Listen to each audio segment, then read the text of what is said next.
Capítulo 66. Se llamaba Nizar, tenía 12 años, era musulmán. Todo el corralillo estaba de acuerdo, aquel chiquillo era un arcángel. Su cara luminosa, la penetración de su mirada, su autoridad natural, hacían de él un ser diferente. El labio leporino que desnudaba sus dientes brillantes y el monito de ojos tristes que nunca abandonaba su hombro acentuaban aún más la diferencia. Nizar era un diamante de 1000 facetas, un fuego de artificio, una deslumbrante luz del mundo, dirá Lambert maravillado. Sin embargo, aquel niño delgaducho y de cabellos cortos no era hijo de ninguna familia del corralillo. Una noche había sido recogido medio muerto en una acera del Dalhousie Square por Voodoo Kuhur, el aborigen que había dado muerte al eunuco de la cobra. Expulsado de su aldea natal de Bihar por sus propios padres, que ya no podían sustentarle, había viajado en los topes de los trenes para llegar a la ciudad Espejismo. Después de haber vagado durante varios días alimentándose de desechos en una calleja del Barra Bazar, encontró el instrumento que iba a servirle para ganarse el pan y además de talismán, un viejo saco de yute muy remendado. Como miles de otros chiquillos hambrientos, Nizar se hizo trapero.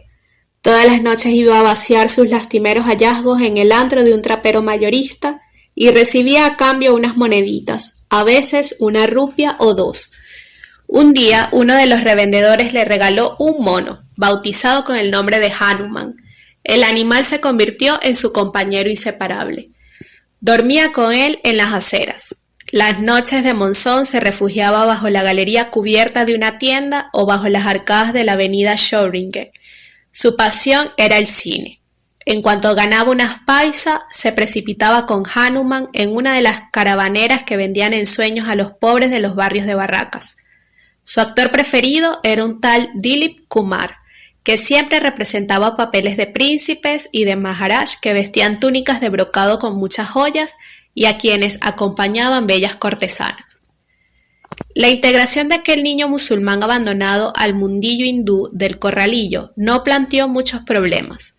Sus 2 años de náufrago en el asfalto de la gran ciudad le conferían como una especie de aura. El hecho era notable, porque las condiciones de vida de los demás niños del corralillo no eran mucho menos duras. Apenas sabían andar, participaban ya como los adultos en la supervivencia colectiva. No se les ahorraba ninguna tarea, ni siquiera la de ir a buscar agua, que a menudo causaba, debido al peso de los cubos, daños irreparables en su frágil esqueleto de niños desnutridos. 2 o 3 de cada 50 tenían la oportunidad de ir a la escuela.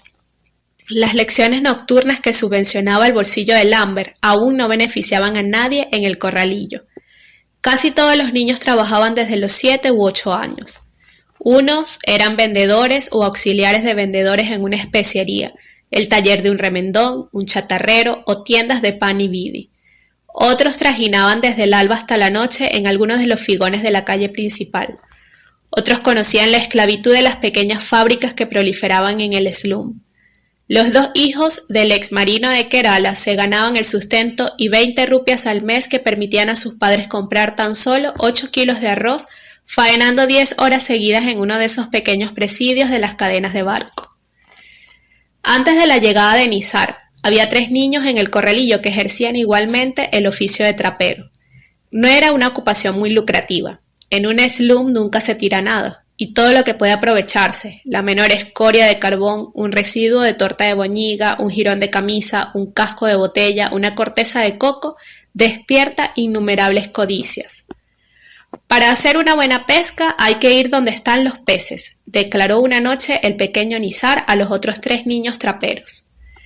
Esta lógica tan poco india sorprendió a Lambert, pero sobre todo impresionó a Hazari. Ese chico debe de conocer un filón, pensó al momento. En su obsesión por encontrar el dinero de la dote de su hija, esta idea del filón le excitaba. Es absolutamente necesario que Chambu vaya con él, dijo a Lambert enseñándole el segundo de sus hijos, que manipulaba una cometa en lo alto del tejado. Hizo de nuevo sus cuentas. Las 500 rupias de mis huesos, más 2 o 300 que puede ganar Chambu de trapero con el chico musulmán, más 7 u 800 que voy a ganar con mi richo chapoteando en el lodo del monzón, hacen Desde que tenía la fiebre roja, Hazari calculaba con menos rapidez. Hacen cerca de 2000 rupias. ¿Te das cuenta, gran hermano Paul? Bastará una visitita al Moaján con los pendientes de la patrona y asunto resuelto. Hazari veía ya al brahmán uniendo la mano de su hija a la de su marido. Un filón. El hombre caballo no soñaba. Todas las mañanas el niño musulmán del labio leporino se dirigía efectivamente con su mono hacia un país de jauja, un Eldorado, una tierra prometida. Sin embargo, el nombre que llevaba ese lugar en los registros del municipio y en los planos de la ciudad no evocaba la idea de riqueza. Pero en esta ciudad, donde incluso un cartel despegado de una pared y un clavo torcido tenían su valor, el Calcutta Dumping Ground, el vertedero de Calcuta, podía parecer como un Eldorado para el millar de hormigas humanas que se movían en medio de sus hectáreas de basura. Nizar y los otros 3 pequeños traperos del corralillo formaban parte de esas hormigas. Sobre ese colchón de inmundicia fue donde los policías incendiaron los rickshaws sin licencia. Mañana despierta a tu hijo al primer kikiriki del gallo de los eunucos, ordenó Nizar a Hazari. Le llevaremos con nosotros. Nizar llevó a sus camaradas hasta la entrada del gran puente de Houra. Al ver un autobús atestado, ordenó a Chambu que se agarrara a la rueda de recambio. Los otros treparon el parachoques trasero. Todos los días, decenas de millares de niños y adultos utilizaban así sin pagar los transportes colectivos de Calcuta.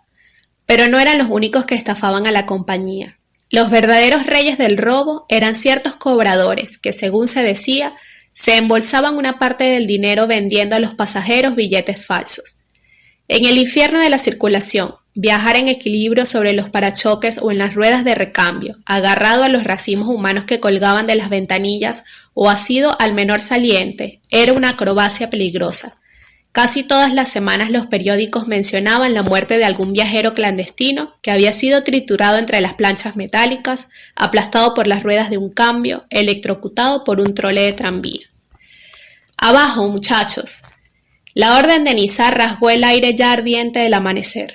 Los 5 niños se dejaron caer sobre el asfalto. El autobús acababa de salir del último suburbio al este de la ciudad y la carretera atravesaba ahora una inmensa extensión llana y pantanosa. Chambu se frotó los ojos, todavía cargados de sueño. A 2 kilómetros hacia el este, nubes de buitres oscurecían el cielo. ¿Es allí?, preguntó. Nizar afirmó con la cabeza. Con el viejo saco de yute colgando de un hombro y su mono, que le buscaba los piojos entre los pelos, en el otro encabezaba el grupo. Se sentía feliz haciendo de trapero. Los traperos eran libres y cada día les traía una nueva esperanza de algún hallazgo portentoso. Anduvieron durante 1 kilómetro. Luego, de pronto, como su padre la noche del incendio de los rickshaws, Chambu recibió en la cara el tremendo hedor procedente del vertedero. Pero el olfato de un niño criado en las aceras de Calcuta es menos sensible que el de un campesino acostumbrado a los perfumes campestres. Chambu siguió a Nizar y a los otros sin desfallecer. Además de los buitres y de las vacas que pastaban en aquel mar de inmundicias con obstinación, un verdadero hormiguero humano se agitaba ya en el inmenso terraplén. Nizar detuvo a su grupo 300 metros antes de la rampa de acceso utilizada por los camiones de basura.